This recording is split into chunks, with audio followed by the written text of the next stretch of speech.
নমস্কার বন্ধুরা, এটা ছিল কাল রাতের খাবার। প্রথমে কড়াইতে দিয়ে নিলাম তেল এবং তারপরে কালো জিরা ফোড়ন দিয়ে তাতে কাঁচা লঙ্কা দিয়ে আলু দিয়ে একটু নাড়াচাড়া করে ঢেকে দেব।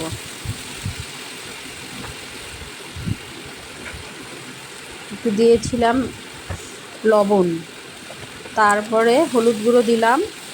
হলুদ গুঁড়ো দিয়ে একটু নেড়ে তারপরে ঢেকে দিলাম।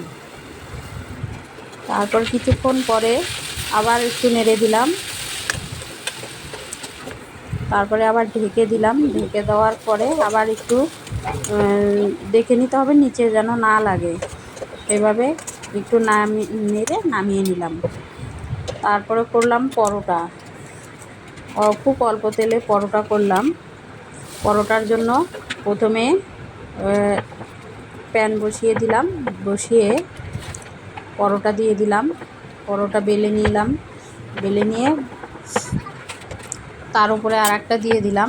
দুটো একবারে করলাম বন্ধুরা। প্রথমে দুটো পরোটা করেছি, পরে বাকিগুলো পরে করেছি, তো দুটোরই ভিডিওটা করে নিলাম। পরোটাগুলো একটু উল্টে তার উপরে একটু তেল দিয়ে নেব,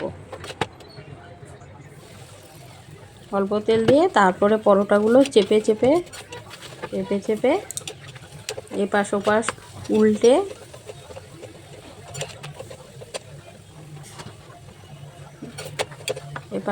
উল্টে তারপরে পরোটাগুলো ভেজে নেব। পরোটাগুলো প্রায় হয়ে ব্রাউন কালার হয়ে এসছে। এবার পরোটাগুলোকে আমরা চুলা থেকে নামিয়ে নেব। দেখুন বন্ধুরা কেমন হয়েছে। আমি প্রথমবার ভয়েস রেকর্ড দিচ্ছি, কোনো রকম কিছু হলে আমাকে কমেন্টে অবশ্যই জানাবেন, আমি পরে আবার ভালো করে নেবার চেষ্টা করব। বন্ধুরা এই দেখুন খাবারটা তৈরি হয়ে গেছে। আলু ভাজা,